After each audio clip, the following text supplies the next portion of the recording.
Hello friends, this is Sumitra here and welcome to TET Manthan. Discuss करेंगे आज एक और हिंदी पेडागोजी का इम्पॉर्टेंट टॉपिक जो कि आपका लेसन नंबर 5 हमने लास्ट वीडियो में डिस्कस किया था।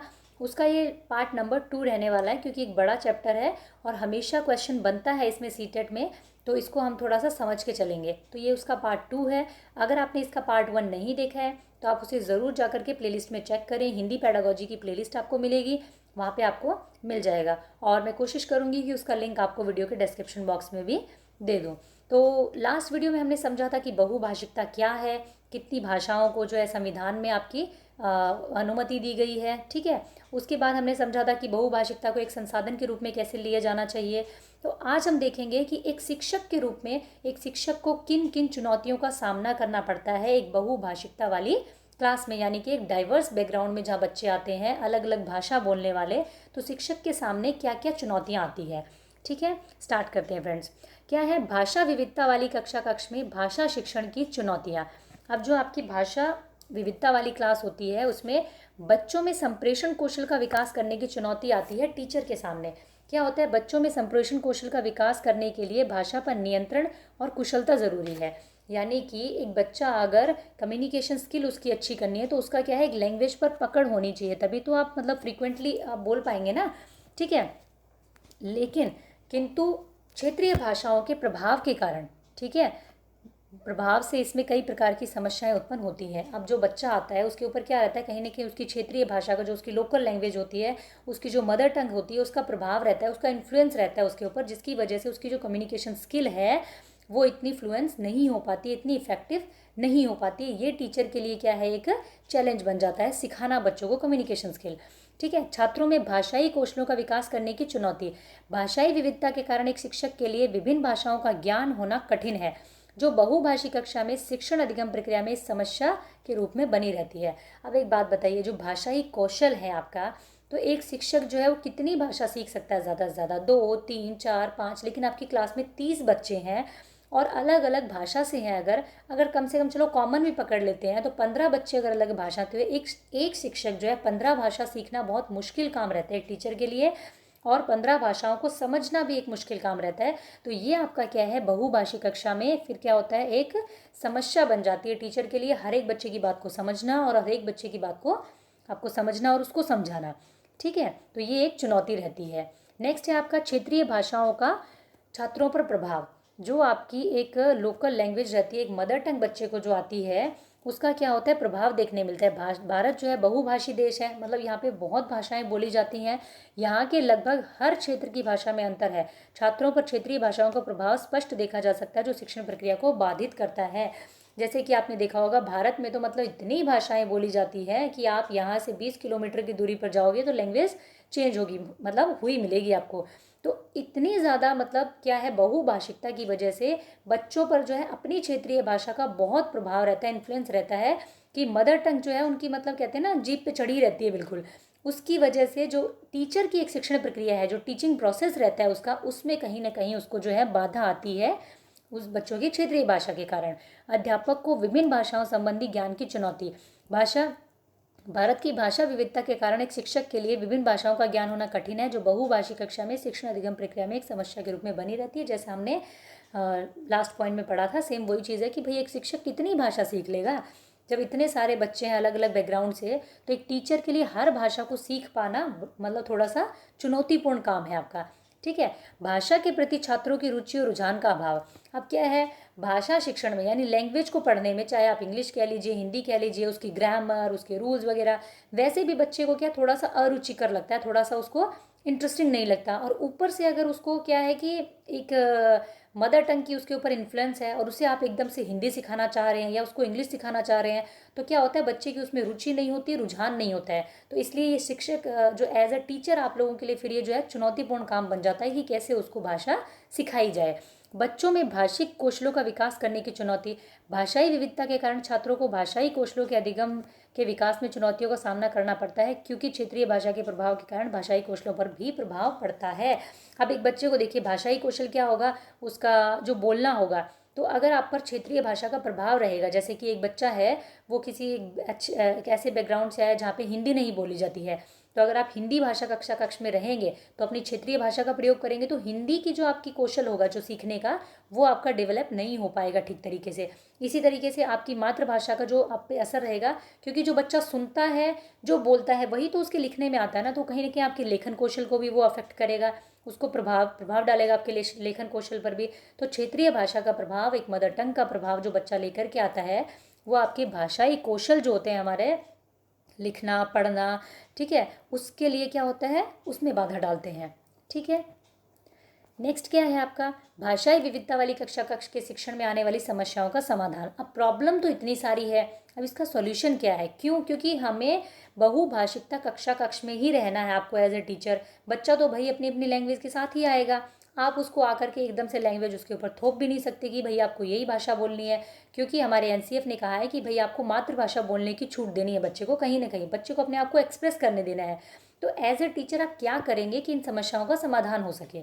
ठीक है, तो क्या है, बच्चों को प्राथमिक स्तर की विद्यालय शिक्षा उनकी मातृभाषा में दी जाए, जिससे कि शिक्षण अधिगम प्रक्रिया सरल और छात्रों के लिए सहज हो सके। जैसा कि एनसीएफ कहता है कि भाई जो प्राइमरी लेवल के बच्चे हैं वो तो बिल्कुल क्या है ना, फर्स्ट जनरेशन लर्नर है, उनको क्या है, कम से कम आप जो शिक्षण देते हैं वो उनकी मदर टंग में रखा जाए, उनको भी मदर टंग यानी कि उनकी मातृभाषा बोलने की आज़ादी दी जाए, आपको भी आज़ादी दी जाए उनके साथ में बात करने की, ताकि वो बच्चे जो एकदम से अपने घर से स्कूल में आए हैं, वो स्कूल को मतलब एक ऐसी जगह ना समझे जहाँ पे उन्हें ना बोलने दिया जा रहा है, ना अपनी बात को एक्सप्रेस करने दिया जा रहा है। ठीक है, तो वहाँ पे वो अपनी बात को सहजता से रख सकें, इसके लिए प्राथमिक लेवल पर उनको मातृभाषा में शिक्षण अधिगम प्रक्रिया जो है उनकी करवानी चाहिए। भाषा शिक्षण बहुभाषिक होना चाहिए, केवल कई भाषाओं के शिक्षण के ही अर्थ में नहीं, बल्कि शिक्षण कार्य की तैयारी के रूप में भी। अब क्या मतलब है इसका कि भाषा शिक्षण जो है ना वो बहुभाषिक होना चाहिए, यानी कि मल्टीलिंग्वलिज्म किस अर्थ में होना चाहिए, सिर्फ भाषाओं के शिक्षण के लिए नहीं होना चाहिए कि भाई जब आप लैंग्वेज पढ़ा रहे हैं सिर्फ आप तभी बहुभाषिकता का सम्मान करें, बाकी मतलब शिक्षण कार्य में उसको आप छोड़ दें कि भाई चलो अब ये तो हिंदी का पीरियड था तो यहाँ पे आप अपनी हिंदी यूज़ कर सकते हो, मातृभाषा यूज़ कर सकते हो, अब आई है इंग्लिश की बारी, अब आपको बिल्कुल एक शब्द भी हिंदी में नहीं बोलना, सिर्फ इंग्लिश चलेगा।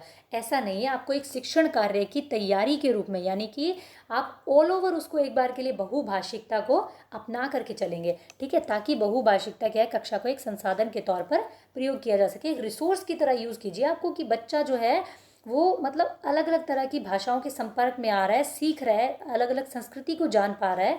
ठीक है, गैर हिंदी भाषी राज्यों में बच्चे हिंदी सीखते हैं, हिंदी प्रदेशों के मामले में बच्चे वो भाषा सीखिए जो उस क्षेत्र में नहीं बोली जाती है। अब आपने देखा होगा कि जो गैर हिंदी राज्य के बच्चे हैं वो भी तो हिंदी सीखते हैं कक्षा में आने के बाद में, तो यही जो सम्मान है वो उन क्षेत्र के बच्चों को भी मिलना चाहिए जहाँ पर दूसरी मतलब जो क्षेत्र के बच्चे हैं वहाँ जाकर भी हिंदी भाषियों को भी वहाँ की भाषा को सीखना चाहिए। ठीक है, उनकी भाषा को भी सम्मान देना चाहिए, तो ये आपका बहुभाषिकता को पोषित करेगा कहीं ना कहीं। ठीक है, बहुभाषी कक्षा में शिक्षण प्रक्रिया के दौरान अध्यापक को विद्यार्थियों को अपनी मातृभाषा में बोलने के अवसर प्रदान करने चाहिए, ताकि वो अपनी बात को खुलकर आपके सामने रख सकें।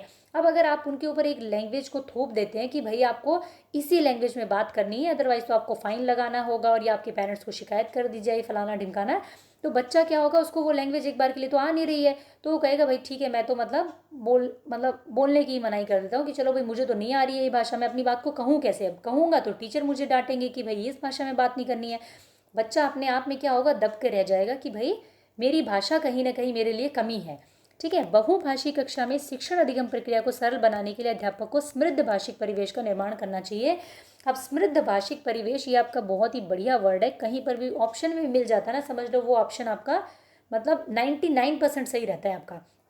समृद्ध भाषा परिवेश यानी कि एक टीचर को ऐसा एनवायरनमेंट देना चाहिए लैंग्वेज का क्लास में बच्चे को कि वो बेझिझक अपनी बात आपके साथ में कह सके, आपकी बात को समझ सके, यानी कि एक भाषा का बहुत ही अच्छा आपको परिवेश देना चाहिए बच्चे को, जिसमें वो भाषा को समझ सके, एक्वायर कर सके, सीख सके। ठीक है, बच्चे शुरू से ही बहुभाषिक शिक्षा प्राप्त कर सकें, इसके लिए त्रिभाषा सूत्र को उसकी मूल भाव के साथ लागू किए जाने की ज़रूरत है, ताकि वो बहुभाषी देश में बहुभाषी संवाद के माहौल को बढ़ावा दे सके। अब देखो हमारा जो देश है भारत जो है उसमें इतनी भाषाएं बोली जाती हैं, बहुभाषी है, बच्चे को रहना भी यही है, इसी कल्चर में रहना है, तो क्यों ना हम बहुभाषिकता को बढ़ावा दें कक्षा में भी। ठीक है, क्यों इस चीज़ को दबाया जाए, क्यों इस चीज़ को प्रोत्साहन नहीं किया जाए। ठीक है, तभी तो त्रिभाषा सूत्र लागू किया गया कि भाई 2 भाषाएं आपकी हैं, उसके साथ में तीसरी भाषा जो बच्चे को चूज़ करने का मौका मिलेगा। ठीक है, बच्चों की विद्यालय की भाषा और घर परिवार की भाषा में समरूपता होनी चाहिए, यानी जो बच्चा एक लैंग्वेज जो अर्जन करके आया है उसमें और विद्यालय की भाषा में कहीं ज़मीन आसमान का अगर फ़र्क होगा तो बच्चा जो है वो उन भाषा के मामले में क्या होगा, झिझक हो जाएगी उसके अंदर, कहीं ना कहीं वो पिछड़ा हुआ महसूस करेगा अपने आप को कि भाई मैं तो इस क्लासरूम के लिए नहीं बना हूँ क्योंकि मुझे जो है विद्यालय की भाषा नहीं आती है। ठीक है, तो ये बात हुई आपकी। अब डिस्कस करते हैं कुछ इंपॉर्टेंट क्वेश्चंस जो आपके इस चैप्टर से आए हुए हैं प्रीवियस ईयर में, ताकि आपको समझ आ सके कि किस तरीके से क्वेश्चंस को टैकल करना होता है। ठीक है, कक्षा में मौजूद बहुभाषिकता जो है वो क्या है? बच्चों का लक्ष्य भाषा सीखने के लिए हतोत्साहित करती है, शिक्षक के लिए जटिल और कठोर चुनौती है, भाषा शिक्षण में बाधक है, या भाषा शिक्षण में एक संसाधन के रूप में प्रयुक्त हो सकती है। तो ये तो सारे आपके तीनों हो गए नेगेटिव। ये है आपका पॉजिटिव आंसर कि भाई एक संसाधन के रूप में उपयुक्त हो सकती है, जैसा कि हमने पूरे चैप्टर में इसको देखा कि भाई एक रिसोर्स के रूप में हमने इसको यूज़ करना है कि भाई एक रिसोर्स है जिससे बच्चे को हम क्या करेंगे, एक प्रभावी कम्युनिकेशन सिखा सकते हैं, अलग अलग तरीके की भाषा सिखा सकते हैं बिना किसी एफर्ट के। ठीक है, तो एक रिसोर्स की तरह यूज़ करें इसको। नेक्स्ट है आपका बहुभाषिकता क्या है? भाषा नीति बनाने में बहुत बड़ी बाधा है, बच्चे की अस्मिता का निर्माण करती है, भाषा की कक्षा में अनेक प्रकार की समस्याएं उत्पन्न करती है, एक अत्यंत जटिल चुनौती है जिसका समाधान संभव नहीं है। ये तो मतलब बिल्कुल ही बेकार हो गया आपका ऑप्शन। ठीक है, बहुत बड़ी बाधा है ये भी नहीं है, और अनेक प्रकार की समस्याएं उत्पन्न करती है तो हमें मालूम है, लेकिन बहुभाषिकता है क्या ये पूछा गया है। ये हमारे बच्चे की क्या है, अस्मिता का निर्माण करती है, यानी कहीं ना कहीं उसकी पहचान है ये एक तरीके से। ठीक है, नेक्स्ट क्या है आपका? मोना अक्सर श को स बोलती है, मोना की भाषा शिक्षिका के रूप में आप इस स्थिति के बारे में क्या कहेंगे? अब ये क्वेश्चन आपका 2 बार पूछा गया सीटेट में और घुमा करके पूछा गया, एक बार अलग तरीके से पूछा गया, एक बार अलग तरीके से।